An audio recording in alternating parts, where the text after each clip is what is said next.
और खबरों की शुरुआत करेंगे इस वक्त की बड़ी खबर के साथ, जो कि है उत्तर प्रदेश से। ओमिक्रॉन के बढ़ते खतरे के पेश नजर यूपी हुकूमत ने एहतियाती तदबीरें करनी शुरू कर दी हैं। रियासती हुकूमत ने 25 दिसंबर यानी कल से रात का कर्फ्यू नाफिज करने का ऐलान कर दिया है। रात 11 बजे से सुबह 5 बजे तक कर्फ्यू नाफिज रहेगा। कोरोना ज़ाब्ते के तहत शादी की तकरीब में 200 अफराद को शिरकत की इजाज़त होगी। ख्याल रहे कि मुल्क में ओमिक्रॉन के मामलों में लगातार इजाफा हो रहा है। अब तक 350 से ज़ायद मामले सामने आ चुके हैं।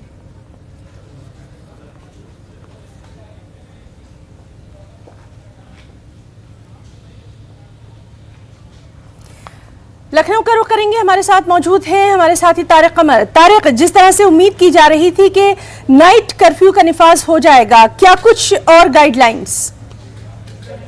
हाँ देखिए, बहुत अहम बात यह है कि रात 11 बजे से सुबह 5 बजे तक जो नकलो हरकत है वो बंद कर दी गई है, अहकाम जारी कर दिए गए हैं। तो देखिए, ये अपने आप में ये बताने के लिए काफी है कि बढ़ते केसेस के पेश नजर हुकूमत को संजीदा इक़दाम करने पड़ेंगे। बाजारों के ताल्लुक से भी हिदायतनामा जारी कर दिया गया है कि बाजार में उन्हीं लोगों को सामान मिल पाएगा जो लोग मास्क लगाए होंगे। दुकानदारों के लिए भी सख्त हिदायत जारी कर दी गई है कि जो शख्स भी बगैर मास्क के सामान खरीदने आए उसको सामान न दिया जाए। शादी ब्याह की तकरीबात में 200 लोगों की पाबंदी है और साथ में ये भी कहा गया है कि आइंदा अहकामात तक 200 रहेंगे, ताहम इसमें कमी की भी की जा सकती है। तो देखिए, ये जो पूरा मंजरनामा बदल रहा है तेजी से, ये इशारे दे रहा है कि अब हालात तशवीशनाक होने के अंदेशे और खदशे लाहक हैं। लोगों की जिम्मेदारी बनती है कि वो जाहिर है कि जो गाइडलाइंस है उनको फॉलो करें, उनका निफाज करें, ताकि हालात बेहतर हो सकें और ये मजीद फैलने से बच सके। तो ये हम देखते हैं कि देखिए, जहाँ तक सियासी रैलियों का ताल्लुक था उसके हवाले से भी गाइडलाइन जारी की जानी चाहिए और दूसरे जो तकरीबात हैं, मजहबी तकरीबात, उनके हवाले से भी। लेकिन अभी तक उस बात में कोई पेशरफ्त नहीं की गई है। लेकिन इम्कानात यही है कि अनकरीब ही सियासी रैलियों के ताल्लुक बिल्कुल तारिक जी तो तमाम तर चीजें जो है सामने आ जाएंगी। बहुत बहुत शुक्रिया तारिक कमर तमाम तर तफसीलात के लिए। और ओमिक्रॉन के बढ़ते मामलों के पेश नजर इलाहाबाद हाई कोर्ट ने असेंबली इंतखाबात मौखर करने की अपील की है। अदालत ने वज़ीर आज़म नरेंद्र मोदी और चीफ इलेक्शन कमिश्नर से असेंबली इंतखाबात को मुलतवी करने की अपील की है। जमानत की अर्जी पर समाअत करते हुए जस्टिस शेखर यादव की क़यादत वाली बेंच ने इलेक्शन कमीशन से अपील की कि वो सियासी जमातों को रियासत में जलसे, जुलूस और रैलियां मुनज़्ज़म न करने की हिदायत जारी करे। जस्टिस शेखर यादव ने इलेक्शन कमीशन और वज़ीर आज़म नरेंद्र मोदी से भी अपील की कि असेंबली इंतखाबात कुछ महीनों के लिए मौखर कर दिए जाएं, क्योंकि जान है तो जहान है। इस अपील के साथ अदालत ने टीकाकारी मुहिम की सताइश की है। यादव है वो गैंगस्टर केस में अंदर थे और ये ऑनरेबल जस्टिस शेखर कुमार यादव जी के यहाँ केस लगा हुआ था। तो इस पर सुनवाई करते हुए कोर्ट ने उनको बेल ग्रांट करी और ग्रांट करने के बाद एक कोविड-19 की अपनी एक ऑब्जर्वेशन उन्होंने डाली कि बेसिकली इतनी भीड़ भाड़ है और केस को देखते हुए कोविड के और जो अब न्यू वेरिएंट आ गया है उसको देखते हुए और जितने लोगों ने परेशानी झेली है लास्ट ईयर या अभी इस साल जो सेकंड वेव आई थी, तो उसको देखते हुए कोर्ट ने ऑब्जर्वेशन करी है कि भाई ये इस तरह की जो भीड़ उमड़ के आ रही है, थोड़ा सा भीड़ जो है इसको कंट्रोल करें। कोर्ट ने ये ऑब्जर्वेशन और कर दिया है रिगार्डिंग इलेक्शन कि अगर जरूरत समझा तो महीने 2 महीने के लिए सिलेक्शन को आगे पोस्टपोन कर दिया जाए।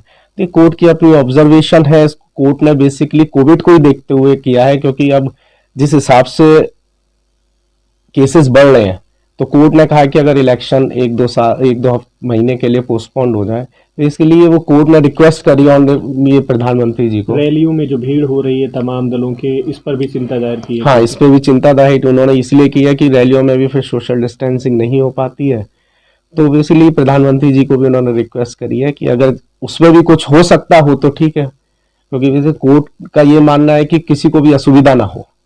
चुनाव कराना चुनाव आयोग की जिम्मेदारी है।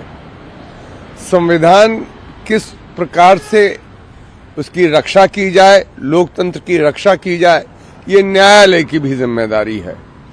अब ये बात सही है कि कोविड की समस्या पिछले लगभग 2 वर्षों से पूरे देश की जनता को ग्रसित किए गए हैं और उससे बहुत हानि हुई है, बहुत क्षति हुई है और बहुत लोग इसमें हताहत हुए हैं, मरे हैं, नुकसान हुआ है।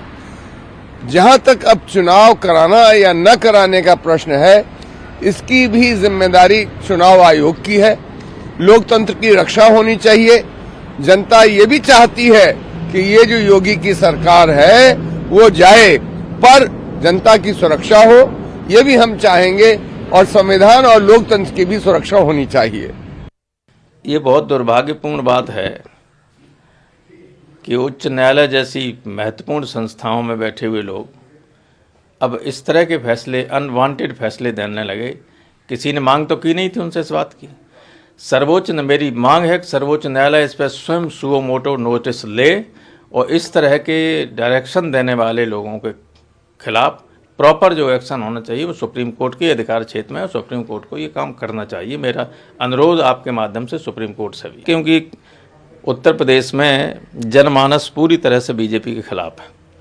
बीजेपी चुनाव हारने जा रही है और हो सकता है इससे घबराकर बीजेपी चुनाव टालने के लिए कोई बहाना ढूंढ रही है। और खबर मध्य प्रदेश से है, जहां कोरोना मरीजों की बढ़ती तादाद